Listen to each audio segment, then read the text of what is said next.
अब हम लोग क्लास 7 का दूसरा चैप्टर पढ़ेंगे जिसका नाम है जंतुओं में पोषण। पहले हम लोग ऑलरेडी पढ़ चुके हैं पौधों में कैसे पोषण होता है। पौधे अपना खुद से भोजन बना लेते हैं, लेकिन जंतु जो है वो खुद से भोजन न बना के पौधों पे आश्रित होते हैं, पौधों का बनाया हुआ भोजन ग्रहण करते हैं, ठीक है, और उनसे ही वो अपना पोषक तत्व प्राप्त करते हैं। तो आज हम लोग पढ़ेंगे जंतुओं में पोषण। जंतु में कैसे पोषण होता है।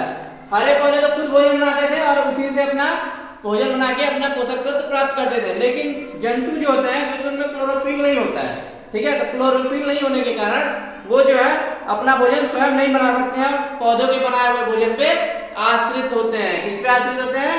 पौधों के बनाए हुए भोजन पे आश्रित होते हैं। कुछ जंतु जैसे गाय, भैंस, बकरी, हिरन, खरगोश आदि घास या फिर हरे पौधे की पत्तियां खाते हैं। क्या खाते हैं? गाय, भैंस, बकरी, ये लोग क्या खाते हैं? हरे पौधे की पत्तियां खाते हैं या फिर घास खाते हैं, ठीक है। लेकिन कुछ जो होते हैं जैसे हम इंसान हैं, हम लोग क्या खाते हैं? फल, सब्जी या फिर चावल, दाल, ये सब चीजों को पका के या बना के खाते हैं, ठीक है। लेकिन कुछ हैं जैसे कि शेर है, चीता है, ये सब क्या करते हैं? मांसाहारी जानवर होते हैं जो क्या करते हैं? दूसरे जंतुओं को खा के अपना पेट भरते हैं, यानी कि मांस को खा के पेट भरते हैं। अतः सभी जंतु क्या होते हैं? परपोषी होते हैं। परपोषी को होते हैं जो दूसरे पे आश्रित होते हैं, वो क्या कहलाते हैं? परपोषी कहलाते हैं। दूसरे के थ्रू भोजन ग्रहण करते हैं, दूसरे पे आश्रित होते हैं, वो परपोषी कहलाते हैं। इसलिए सभी जंतु क्या होते हैं? सभी जंतु जो होते हैं क्या होते हैं? सभी जंतु परपोषी होते हैं। सभी जंतु परपोषी होते हैं, ठीक है।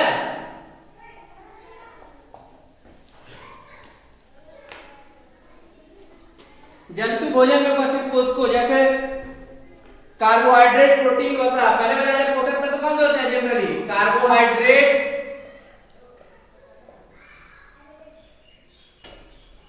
वसा, प्रोटीन, ये सब क्या है? पोषक तत्व है। तो जंतु भोजन में उपस्थित कोशिका जैसे कार्बोहाइड्रेट, प्रोटीन तथा वसा को उसके मूल जटिल स्वरूप में अपनी शारीरिक आवश्यकताओं जैसे ऊर्जा उत्पादन, शरीर की वृद्धि आदि के लिए उपयोग नहीं कर पाते हैं, ठीक है। इनका जो है वो उपयोग नहीं कर पाते हैं, इसलिए डायरेक्ट नहीं कर पाते, इसलिए भोजन के पोषकों के जटिल स्वरूप को सरल रूप में परिवर्तित करते हैं। यानी कि हम लोग जो भोजन ग्रहण करते हैं उसको पहले अपने शरीर के अंदर क्या करते हैं? उसके शरीर के अंदर ऐसे कुछ अंग होते हैं जो भोजन को जटिल रूप को तोड़ के अलग अलग रूप में डिवाइड करता है, ठीक है, और भोजन को पचाता है। इस क्रिया को लोग भोजन को पचाना भी कहते हैं। मतलब कहते हैं कि भोजन बढ़िया से अच्छे से खाओ, उसके भोजन को पचने दो, तो वही भोजन पचता है। उसके बाद उसमें जो पोषक तत्व होते हैं वो अलग अलग हो जाते हैं और हम लोग आसानी से उसको क्या कर लेते हैं? फिर अपने शरीर में उसको ग्रहण कर लेते हैं और शरीर में विकास में वो मदद करता है, ठीक है। अतः परपोषण की क्रिया 2 चरणों में संपन्न होती है, ठीक है। परपोषण की क्रिया इसीलिए जो हम लोग भोजन करते हैं उसकी जो पचने की क्रिया है 2 चरणों में होती है। पहला होता है अंतःग्रहण, अंतःग्रहण जिसको हम लोग कहते हैं फूड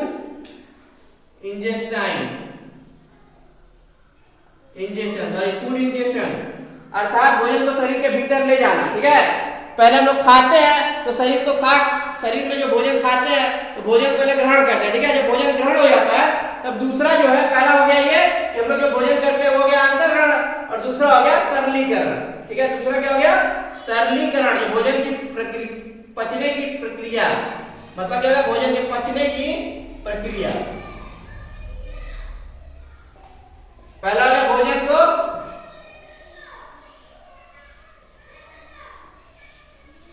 को करना क्या कहलाता है? अंतःग्रहण और दूसरा सरलीकरण, पचने की प्रक्रिया। तो ये 2 चीज होता है परपोषण की क्रिया, 2 चरण में होता है। अब भोजन शरीर में भोजन का सरलीकरण एंजाइम नामक पदार्थों की उपस्थिति में होता है। इस क्रिया में जटिल पोषक पदार्थ छोटे छोटे अणुओं में टूट जाते हैं। इन्हीं छोटे छोटे पोषक अणुओं का उपयोग शरीर अपनी आवश्यकता अनुसार करता है। अतः एंजाइम की उपस्थिति में भोजन के जटिल स्वरूपों को ऐसे सरलतम रूपों में परिवर्तित करना जिसका आवश्यकता अनुसार शारीरिक कोशिकाओं में हो सके पाचन कहलाता है। अब पाचन हम बताएं भोजन पचना क्या होता है कि जो जटिल रूप था वो छोटे छोटे सरल रूप में टूट गया, जिसका हम लोग आसानी से हमारा शरीर उपयोग कर सके। इसी जो मेथड है, एक प्रक्रिया जो है भोजन पचने का, इसी को हम लोग क्या कहते हैं? पाचन कहते हैं। इस पूरी प्रक्रिया को क्या कहते हैं? पाचन कहते हैं। यानी कि जो खाना हम लोग खाएं वो अपने छोटे छोटे रूपों में टूट गया एंजाइम की मदद से, इसे हम लोग क्या कहते हैं? पाचन कहते हैं। क्या कहते हैं इस प्रक्रिया को? पाचन कहते हैं। पाचन या डाइजेशन कहते हैं इसे, डाइजेशन कहते हैं। भोजन अंतःग्रहण यानी कि भोजन ऐसा जो हम लोग जैसे इंसान है भोजन को कैसे खाते हैं? अपने हाथों से खाते हैं। शेर है वो क्या कहता है? मांस खाता है तो डायरेक्ट अपने मुंह से खा लेता है, ठीक है ना? तो सबका अलग अलग तरीका होता है, उसी के बारे में हम लोग पढ़ेंगे। भोजन जंतुओं में भोजन अंतर्ग्रहण के तरीकों विभिन्नता होती है तथा शरीर की रचना पर निर्भर करता है। जंतुओं में अंतर्ग्रहण के कुछ तरीके निम्नलिखित हैं। एक कोशिकीय जंतु प्रोटोजोआ में भोजन अंतर्ग्रहण प्रचलक अंगक की सहायता से होता है, जैसे अमीबा में या फुटपाथ तथा पैरामीशियम में सीलिया की गति की सहायता से होता है। साधारण घरेलू मक्खी तथा मच्छर अपने मुख द्वार के चारों ओर स्थित रचनाओं की मदद से तरल भोजन ग्रहण करते हैं। तितलियां, मधुमक्खी तथा मरमर पक्षी या हमिंग बर्ड फूलों के परागकण तथा मकरंद चूसती हैं।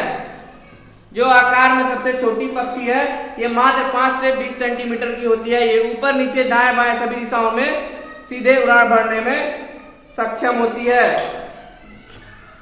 चींटी तथा तिलचट्टे अपने मुखांगों की सहायता से ठोस भोजन को कुतर कर खाते हैं।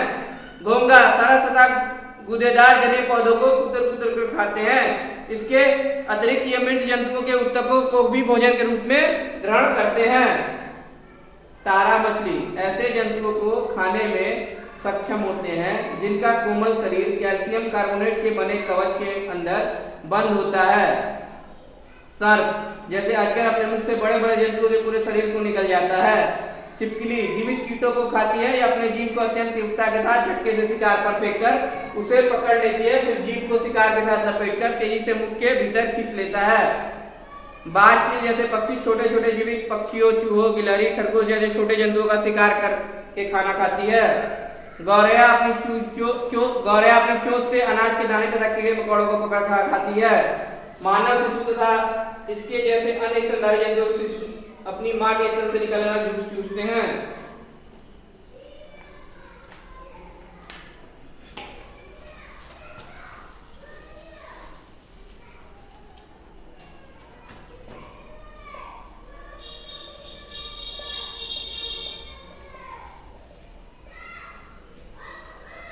अमीबा में पोषण है।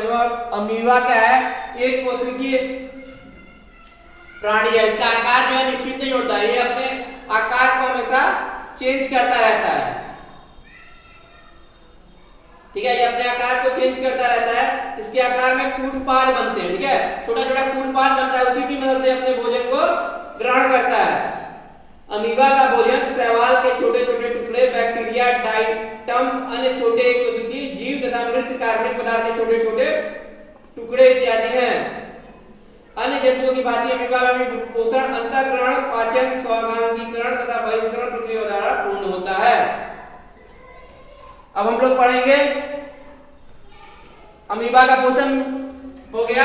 ठीक है, इसमें ये एक कोशिकीय जीव है, ये बहुत बड़ा नहीं होता, बहुत छोटा जीव होता है। ये अपने कूटपाद की मदद से भोजन ग्रहण करते हैं। अब हम जो है मेन पढ़ेंगे मानव में पोषण। हमारे अंदर कैसे पोषण होता है, मानव में पोषण, उसके बारे में हम लोग पढ़ेंगे।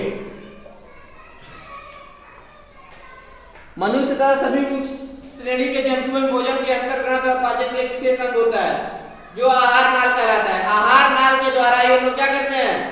भोजन को अपने शरीर के अंदर ग्रहण करते हैं। मुंह में तो डालते हैं, मुंह के द्वारा वो आहार नाल के थ्रू ही हमारे शरीर के अंदर जाता है। आहार नाल से संबंध कुछ ग्रंथियां होती हैं जो पाचक ग्रंथियां कहलाती हैं। पाचक ग्रंथियों से पाचक रस निकलता है जिससे भोजन का पाचन होता है। आहार नाल पाचक ग्रंथियां तथा पाचन क्रिया मिलकर पाचन तंत्र का निर्माण करती हैं। आहार नाल मानव पोषण का पहला जो अंग है वो है नाल। आहार नाल जो होता है 8 से 10 मीटर का होता है। 8 से 10 मीटर का होता है।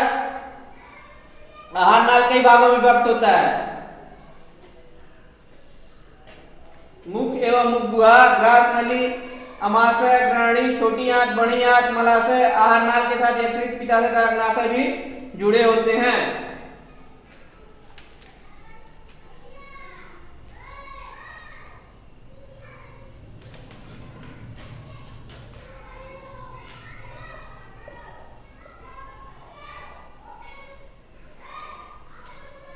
मुख से भोजन मुख गुहा में आता है। यहाँ भोजन को अच्छी तरह चबाया और पीसा जाता है, इससे भोजन महीन टुकड़ों में विभक्त हो जाते हैं।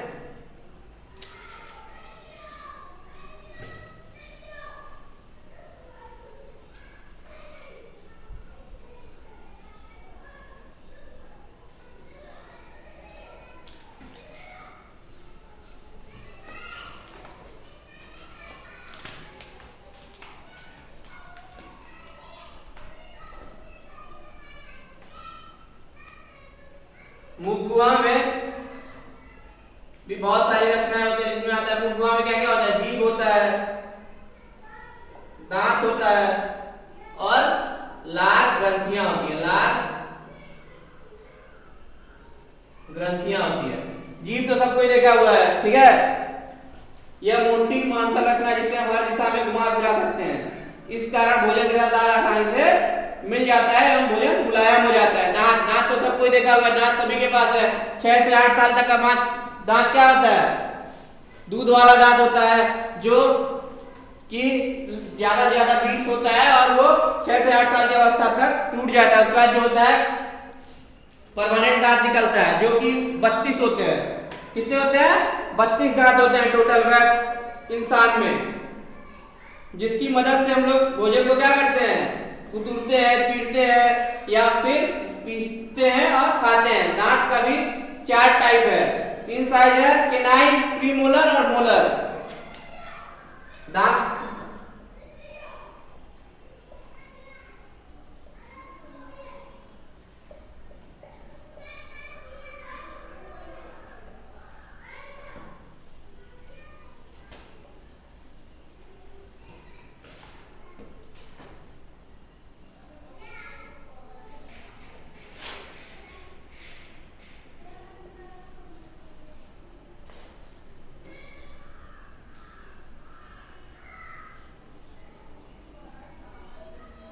दांत 4 प्रकार के होते हैं। पहला है इंसाइजर, जो कि भोजन को कुतरने का काम में आता है। दूसरा है केनाइन, ठीक है, वो भोजन को चीरने का काम करता है। तीसरा है प्रीमोलर, जो भोजन को कुचलने और पीसने का काम करता है। चौथा है मोलर, जो भोजन को कुचलने और पीसने का काम करता है।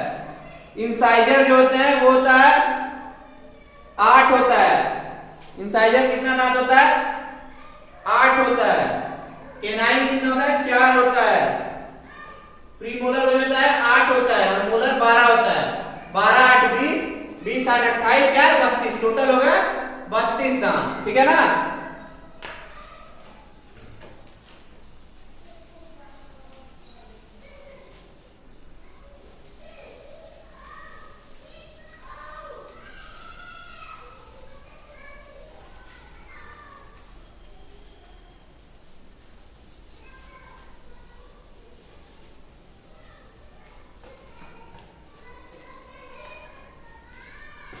दांत के बाद उसी में मुख गुहा में लार ग्रंथियां होती है। लार ग्रंथियां क्या करती है? लार को, लार ग्रंथियां जो होती है उनसे लार निकलता है, ठीक है, और लार निकलता है उस वही भोजन के साथ मिलता है, जिससे कि भोजन को आसानी से हम लोग पचा सकते हैं। लार ग्रंथियां कितनी होती है? 3 जोड़ी होती हैं। कभी कभी अगर हम लोग कोई टेस्टी भोजन दिखते हैं तो लालच आ जाता है, इसीलिए लार कभी कभी जल्दी भी निकल जाता है। तो लार का मेन काम क्या है? भोजन के साथ मिलके भोजन को आसानी से पचाता है।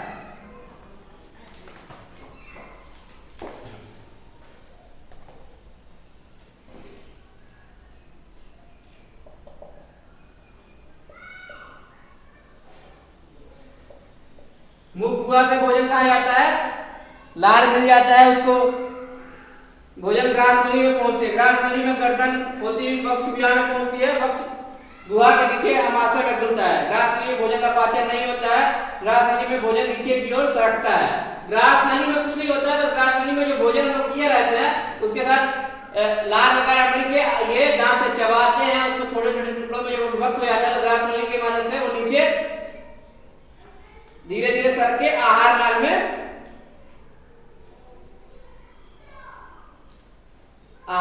भोजन ऊपर से नीचे की ओर सरकता है।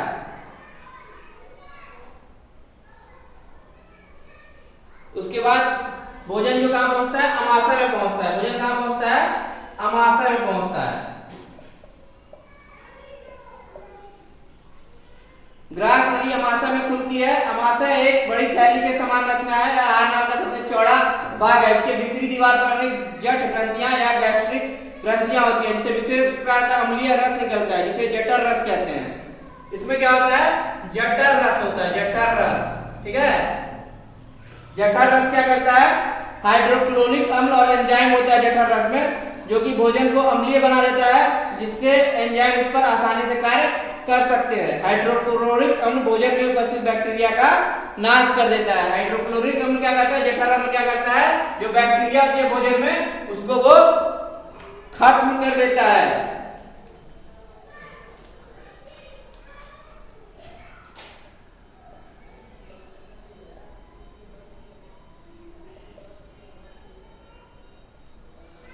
इसके बाद है छोटी आंत। यह आहार नाल का एक महत्वपूर्ण अंग है। एक लंबी पतली घुमावदार नली जो लगभग 7.5 मीटर की होती है। कितने मीटर की होती है, 7.5 मीटर की होती है। इसमें भोजन का पाचन और अवशोषण दोनों होता है। छोटी आंत में भोजन पचता है और उसी वहीं पे अवशोषित भी कर लिया जाता है। आंत की ग्रंथियों से एक रस निकलता है, जिसे आंत्र रस कहते हैं। इसमें कौन सा रस निकलता है, आंत्र रस। आंत्र रस निकलता है छोटी आंत में।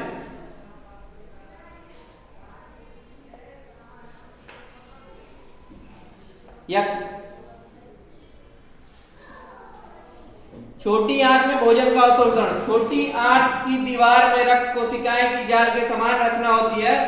छोटी आंत की दीवार अपने गुहा से पचे हुए भोजन को सोखकर इन रक्त कोशिकाओं को रक्त में पहुंचा देती है। यह क्रिया अवशोषण कहलाता है। अवशोषण के लिए छोटी आंत की दीवार में हजारों उंगलियों जैसी रचनाएं होती हैं, जो रसांकुर कहलाती हैं। रसांकुर छोटी आंत के अवशोषण की सतह को बढ़ाती हैं। रसांकुर द्वारा अवशोषित पचा भोजन रक्त संचार के माध्यम से शरीर के विभिन्न अंगों में पहुंचता है। यह क्रिया स्वांगीकरण कहलाती है।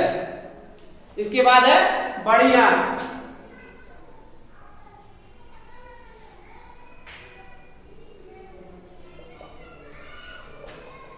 बड़ी आंत लगभग 1.5 मीटर लंबा होता है। ठीक है, छोटी आंत में भोजन का अवशेष बड़ी आंत में पहुंचता है। बड़ी आंत अपचे भोजन में उपस्थित जल को अवशोषित करती है तथा अनपचे ठोस पदार्थ को गुदा मार्ग द्वारा बाहर निकालने के लिए में मदद करती है। यह क्रिया बहिष्करण कहलाती है।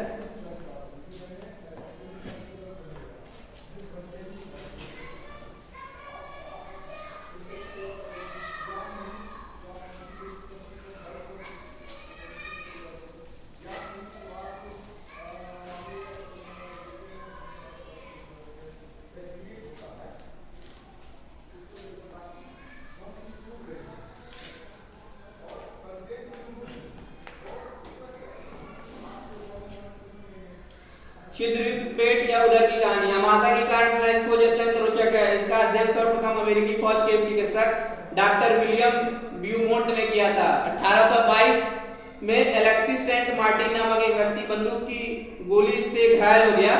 गोली उस व्यक्ति के सीने में लगी थी। गोली सीने की दीवार को चीरते हुए अमाशय में घुस गई, जिससे अमाशय की दीवार में एक छेद हो गया। डॉक्टर ब्यूटमेंट ने उस व्यक्ति का 18 महीने तक इलाज किया। इलाज में उससे घाव ठीक हो गया।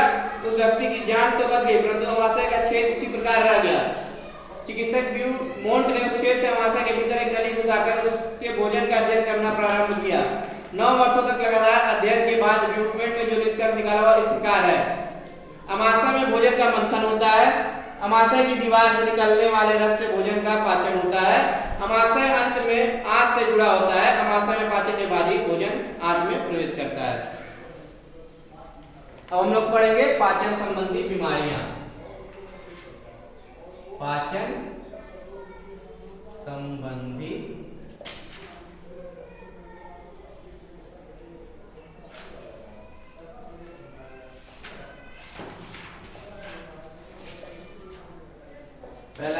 डायरिया।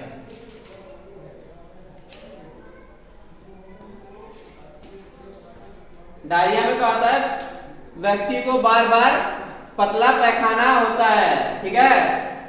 यह कई रोगाणुओं के द्वारा होता है, जैसे बैक्टीरिया, वायरस, प्रोटोजोआ के द्वारा ये संक्रमण फैलता है। भोजन विषाक्तन या अपच से भी डायरिया होता है।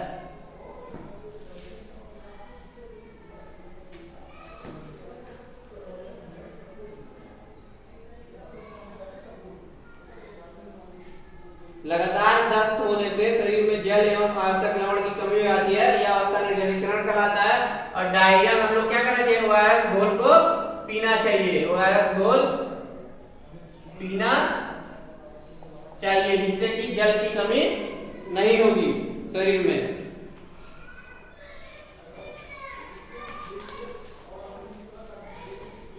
अब कुछ जानवर होते हैं, जैसे कि पहले बताया, जो लोग सिर्फ क्या करते हैं, गाय बैल भैंस आदि क्या करते हैं, सिर्फ हरे घास को खाते हैं, हरे पेड़ पौधे के पत्तियों को खाते हैं। ये क्या कहलाते हैं, जुगाली वाले जानवर कहलाते हैं, जुगाली करने वाले जंतु।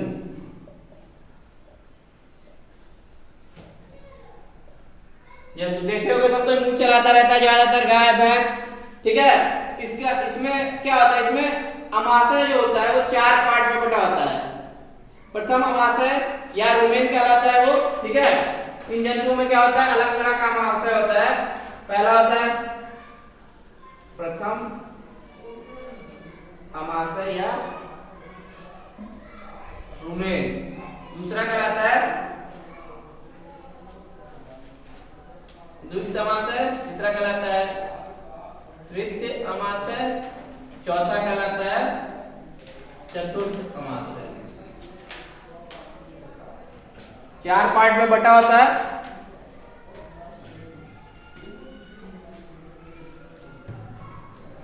आपने कुछ मवेशियों जैसे गाय बैल भैंस आदि को देखा होगा, उस अवस्था में जब वे भोजन नहीं खा रहे होते हैं, अपने जबड़े को लगातार इस प्रकार चलाते रहते हैं मानो उनके मुंह में भोजन चबाया जा रहा है। इस क्रिया को जुगाली करना कहते हैं। गाय भैंस जुगाली क्यों करते हैं, ऐसे मवेशी शाकाहारी होते हैं, सामान्यतः हरी घास, हरे पौधे की कोमल पत्तियां, अन्य प्रकार का चारा खाते हैं। इन मवेशियों का अमाशय विशेष प्रकार का होता है। इन अमाशय 4 भागों में विभक्त होता है, जो मैंने पहले लिखा दिया आपको। प्रथम अमाशय जिसको रुमेन कहते हैं, द्वितीय अमाशय, तृतीय अमाशय और चतुर्थ